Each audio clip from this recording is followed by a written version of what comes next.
नमस्कार दोस्तों, आपका स्वागत है। मैं आपको कुछ आज इस वीडियो में कुछ ऐसी बातें बताऊंगा दोस्तों कि जिससे हमें जो आत्मालोक का जीवन है या फिर आत्मा जो होती है हमारी या फिर किसी की भी मध्यम स्तर की या फिर उच्च स्तर की आत्मा, उसकी जो सोच है वो किस तरीके से होती है।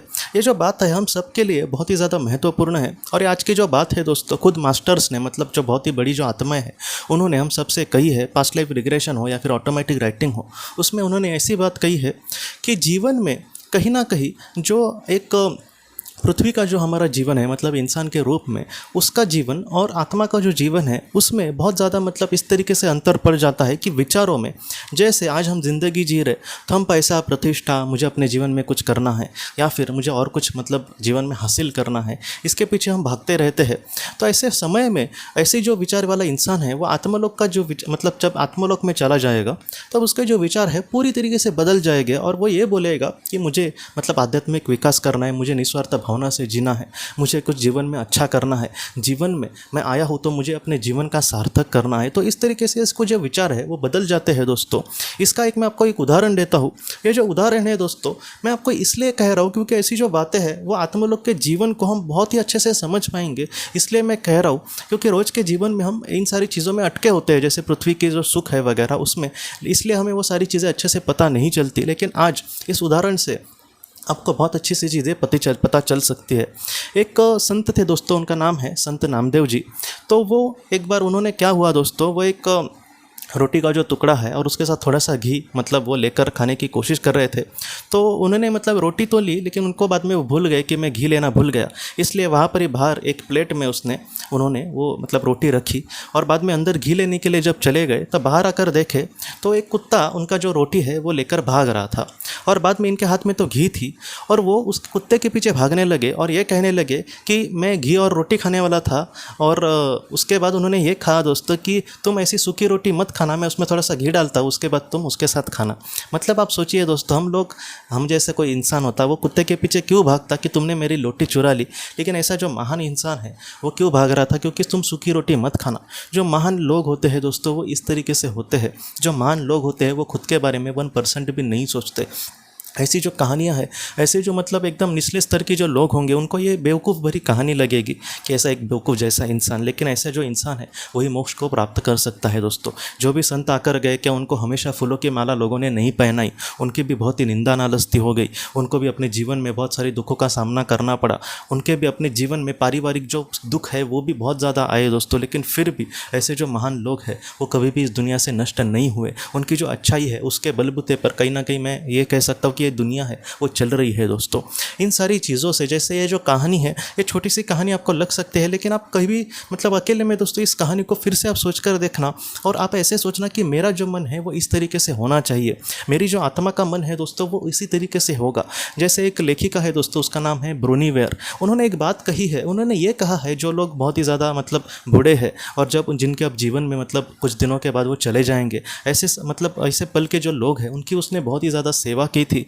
और उन्होंने भी हमसे यही कहा है कि अपने पूरे जीवन में जो लोग पैसे के पीछे भागे, जो लोग निस्वार्थ जो लोग होते हैं उनकी निंदा करते बैठे कि इसने कितना बेवकूफ़ है, ये पैसा कमाना चाहिए, ये करना चाहिए, ऐसे जो लोग हैं जब बूढ़े हो गए और उनको मतलब जीवन में जब आखिरी पड़ाव था तब उन्होंने ये कहा कि मैंने खामखा इन सारी चीज़ों के मैं पीछे भागता गया, मेरे पास मतलब पर्याप्त साधन था लेकिन फिर भी मैं और भी मतलब लालच के पीछे भागा। लेकिन अब मैं समझ गया हूँ कि जीवन में हम जिन सारी चीज़ों के पीछे हमेशा भागते हैं कभी कभी वो हमें कुछ भी नहीं देंगे, वो एक पल का भी सुख वहाँ पर नहीं देंगे। इसलिए जितना हो सके अपने जीवन में मैं आध्यात्मिक स्तर पर आगे बढ़ता तो कितना अच्छा होता। मतलब अपने जीवन में मैं निस्वार्थ भावना से लोगों के लिए अगर ज़रूरतमंदों के लिए कुछ करता तो कितना अच्छा होता। अगर मैं अपने जीवन में लोगों से कम बहुत ही अच्छे से बात करके भी रहता तो कितना अच्छा होता। कुछ लोगों को मतलब अच्छे से बात करना भी नहीं आता, फटक से कुछ बोल देंगे, या फिर कुछ किसी ने उनके साथ अच्छी बात की तो ये सोचेंगे कि इसका कुछ स्वार्थ होगा इसलिए मेरे साथ अच्छी बात कर रहे हैं। तो इस तरीके से हमें नहीं सोचना दोस्तों। कभी कभी जो महान लोग होते हैं जैसे ये संत नामदेव जी, तो इस तरीके से ऐसे जो महान हस्ती है दोस्तों उनसे हम ये सीख सकते हैं कि आत्मा की जो सोच है दोस्तों वो किस तरीके से होगी। और थोड़ा सा मतलब आज से भी हम थोड़ी सी कोशिश करें कि मैं अपने मन को वैसा ढालने की कोशिश करता हूँ ताकि मुझे अपने जीवन में कहीं ना कहीं बहुत ही आगे बढ़ना है, मुझे आध्यात्मिक स्तर पर आगे बढ़ना है। तो ऐसा जो इंसान है बहुत ही कम जन्मों में दोस्तों मोक्ष को भी प्राप्त हो सकता है। इसलिए जो संत ज्ञानेश्वर जी है उन्होंने भगवत गीता पर एक अपनी मतलब और भी बातें कही थी, उसको ज्ञानेश्वरी कहा जाता है। भगवत गीता पर उन्होंने टीका लिखी थी। तो उस ज्ञानेश्वरी में भी उन्होंने बहुत अच्छे से कहा है कि समझो एक बहुत बड़ा तूफान है और उस तूफान में बहुत ज़्यादा बारिश हो रही है, बाढ़ आई है। ऐसे वक्त में हमें समंदर के एक किनारे से दूसरे किनारे जाना है, तो ये बहुत ही ज़्यादा मुश्किल है और इतना ही मुश्किल जीवन को जीना भी है दोस्तों। जैसे आत्मा का जो जीवन है उसमें बहुत सारे इंसान के जन्म लेना, उसमें बहुत सारे मतलब दुखों का सामना करना, बहुत सारी जिम्मेदारियों को पालन करने की कोशिश करना। तो ये जो मतलब जो रास्ता है या फिर ये जो नदी का बहाव है समंदर का, वो बहुत ही ज़्यादा मुश्किल है एक इंसान के लिए पार करना। लेकिन अगर आप स्थितप्रज्ञ बनते हो तो आपको एक बहुत ही बड़ा जहाज़ मिलने जैसी ये बात है, जहाँ पर तुम शांति से बैठकर वहाँ पर तुम भिगोगे नहीं, कुछ नहीं होगा। शांति से तुम इस तीर से उस तीर पर जा सकते हो, लेकिन इसके लिए स्थितप्रज्ञ होना चाहिए। मतलब आप सोचिए दोस्तों, स्थितप्रज्ञता जो है वो हमें सब कुछ सिखाती है। जैसे संत नामदेव जी की जो बात है वो स्थितप्रज्ञ जैसी ही है कि मुझे अपना कुछ भी नहीं है, मैं जितना हो सके किसी के लिए कुछ करने की कोशिश करूंगा।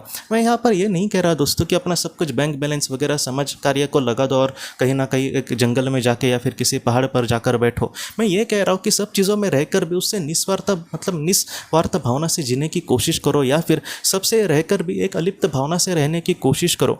भगवत गीता में से भगवान श्री कृष्ण जी हमसे ये कहते हैं कि जो कमल का पुष्प होता है, कमल का जो पत्ता होता है, उस पानी में भी रह के वो ज़रा भी गीला नहीं होता दोस्तों। तब वैसे सब में रहो लेकिन फिर भी किस में भी मत रहो, क्योंकि अगर हम आसक्ति के पीछे, बैंक बैलेंस के पीछे भागते रहेंगे तो जैसे वो ब्रोनीवेयर जी ने कहा, बूढ़े लोगों की कहानी, एक दिन हमें भी वही लगेगा कि अरे मैंने सब कुछ कमा कर भी क्या कमाया। इसलिए मैं आपको कह रहा हूँ कि जितना हो सके जो लेन देन है या फिर जो विचार है हमारे, वो कहीं ना कहीं एक आत्मा के जैसे अगर बने तो हमें ज़्यादा मुश्किल ये जीवन जीने के लिए नहीं होगा दोस्तों। जितना हो सके अच्छे कर्म से अगर हम आगे बढ़े, निस्वार्थ कर्म से आगे बढ़े, तो ऐसा जो इंसान है बहुत ही कम जन्मों में मोक्ष को प्राप्त हो सकता है दोस्तों। तो दोस्तों हम अपने अगले वीडियो में मिलते हैं। आप अपने परिवार का ख्याल रखना। आपका बहुत बहुत धन्यवाद।